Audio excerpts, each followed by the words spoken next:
Okay, so we've had a lot of requests for the what do you do with it once you harvest all these things from the garden. So as I said the other day, I'm going to show you a few. Now this is our rosemary plant and it's in a bucket, and we love to do rosemary bread. We've also used rosemary to do rosemary infused grapeseed oils, all sorts of stuff. And this stuff grows like crazy. So it's wonderful to have, very fragrant when you grab it and rub it and smell your fingers. They're like, wow, it smells so good. So you can grow this in a bucket. You can get it at almost any nursery, Lowe's, Home Depot. Gets a little small plant and then you put it in here and this will grow and grow and grow. Now I like to keep it in a bucket first in the ground because this way I can actually contain it.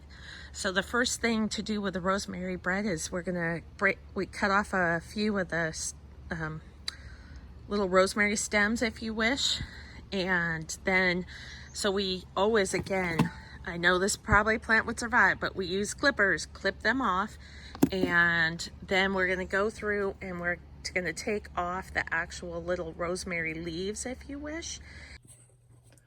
Okay, so one of the things I like to do is we travel in our RV quite often, and I like to still cook when we're in the RV and not always do microwave kind of things.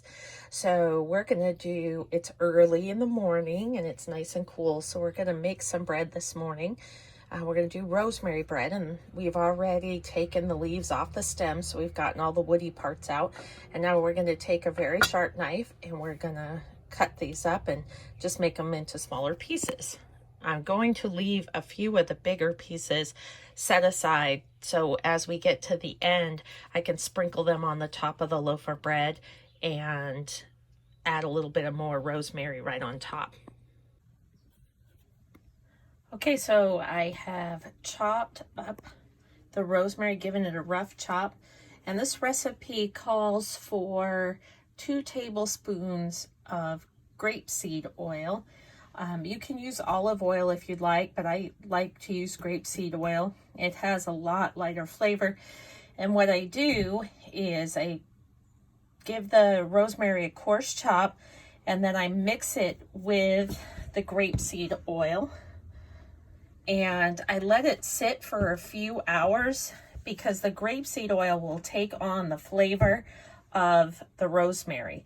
So we're going to let this sit for a couple of hours and then we're going to make the bread. Okay, so one of the best things about a bread maker like this one, this is a little Oster bread maker. Okay, I've had this literally for years, and this is great because I can actually just put all the ingredients in it and set it and step away and come back in about 3 hours, and it will be fresh bread, fresh hot bread ready to go. And it just takes a few minutes of preparation to get everything set up and get it in here and just get it started and set it and forget it. Okay, so all of the ingredients are in the bread maker, and when we put in the sugar and the yeast, we do make a little well in here, and then we put in the sugar and yeast. And now that it's all set and ready to go, all we have to do is turn this on. And each bread maker is going to have different settings on it.